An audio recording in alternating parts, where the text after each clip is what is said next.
Soybean കൊണ്ടൊരു കിടുക്കാച്ചി item ഉണ്ടാക്കാം. ചോറിന് വേറെ കറികളൊന്നും വേണ്ട. പിന്നെ ഇതൊന്ന് വെള്ളത്തിട്ട് തിളപ്പിച്ച് ഉപ്പും മഞ്ഞളും ഇട്ട് തിളപ്പിച്ച് വെച്ചതാണ്. അത് ഞെക്കി പിഴിഞ്ഞ് അതിൻ്റെ വെള്ളമെല്ലാം കളഞ്ഞ് എടുക്കണം. ഇതൊരു കപ്പ് സോയാബീൻ ഉണ്ട്. ഈ സോയാബീൻ ഒന്ന് ക്രഷ് ചെയ്ത് കൊണ്ടുവരാം. 2 പ്രാവശ്യമായിട്ടേ പറ്റത്തുള്ളൂ.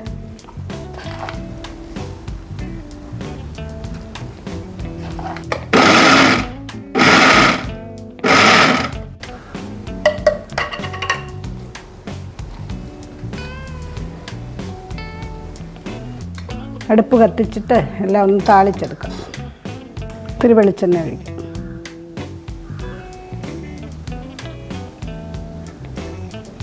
വെളിച്ചെണ്ണ ചൂടായി വരട്ടെ.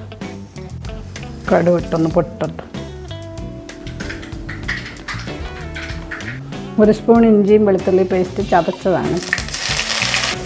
ഇഞ്ചിയും വെളുത്തുള്ളി ചതച്ചതാണ് ഇട്ടത്. ഞാൻ പേസ്റ്റ് എന്നാണ് പറഞ്ഞത്. നമുക്ക് 1 സവോള അരിഞ്ഞത് ഇവിടെ ഇടാം.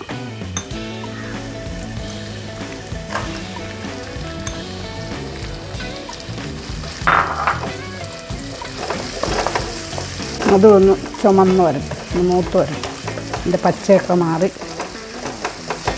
ചെറിയ ചുമന്ന കളറാകുമ്പോൾ നമുക്ക് ബാക്കിയൊക്കെ ചേർക്കാം. ഇതിലോട്ട് 2 പച്ചമുളക് കീറിയതൂടെ ഉണ്ട്. ഒത്തിരി കറിവേപ്പിലയുണ്ട്.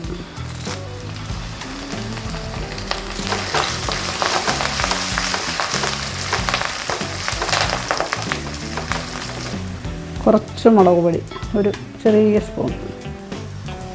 കുറച്ച് സോയാബീൻ ഉള്ളതുകൊണ്ടെല്ലാം കുറേശ്ശെ മതി. മല്ലിപ്പൊടി,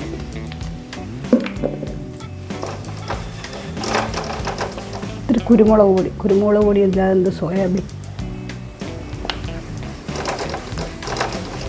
ഗരം മസാല പൗഡർ. അതെല്ലാം കൂടെ ഒന്ന് മിക്സ് ചെയ്ത് അതിലോട്ട് ആ സോയാബീൻ ചതച്ച് വെച്ചത് അങ്ങോട്ടിടാം.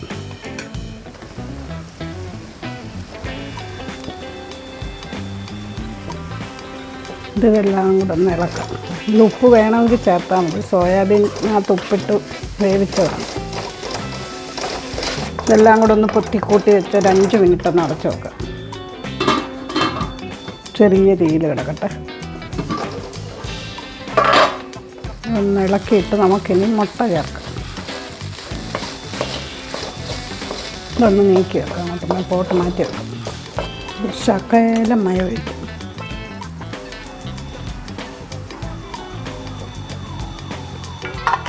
മുട്ട ഒരു 3 മുട്ട നമുക്ക് പൊട്ടിച്ചങ്ങ് ഒഴിക്കാം.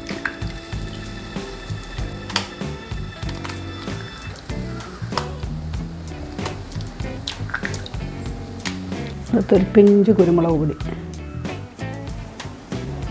ഇത്തിരി ഉപ്പ് പൊടി. ഇത് നമുക്കൊന്ന് മിക്സ് ചെയ്തെടുക്കാം. വലിയ കഷ്ണങ്ങളായിട്ട് മിക്സ് ചെയ്തെടുക്കാം.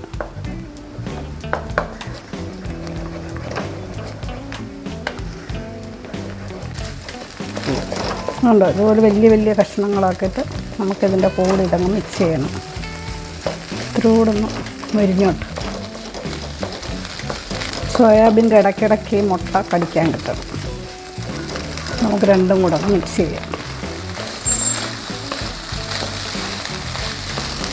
പിള്ളേർക്കൊക്കെ ഭയങ്കര ഇഷ്ടമായിരിക്കും ഇത്, കൊച്ചു പിള്ളേർക്ക്. ഞങ്ങൾ ഇന്നാൾ ഇതുണ്ടാക്കിയിട്ട് പാത്രം കാലിയായ വഴി അറിഞ്ഞില്ല. ഒരു കറുപ്പ് കറിവേപ്പില ഇടുന്നതിൽ എന്നിട്ടൊന്ന് ഇളക്കി ഒന്ന് പൊത്തി വെച്ചിട്ട് തീ ഓഫ് ചെയ്യാം. കഴിഞ്ഞ നമ്മുടെ സ്പെഷ്യൽ സോയാബീൻ തോരൻ റെഡിയായി. ഇത് ചോറിൻ്റെ കൂടെയൊക്കെ കഴിക്കാൻ സൂപ്പറാണ്.